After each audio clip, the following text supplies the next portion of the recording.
அன்பின் வாழ்த்துக்களோடு வரவேற்கிறேன்.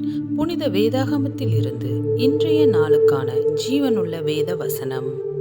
யாத்ராகமம் 20ஆம் அதிகாரம் 24ஆம் வசனம். மண்ணினாலே பலிபீடத்தை எனக்கு உண்டாக்கி அதின் மேல் உன் ஆடுகளையும் உன் மாடுகளையும் சர்வாங்க தகன பலியாகவும் சமாதான பலியாகவும் செலுத்துவாயாக.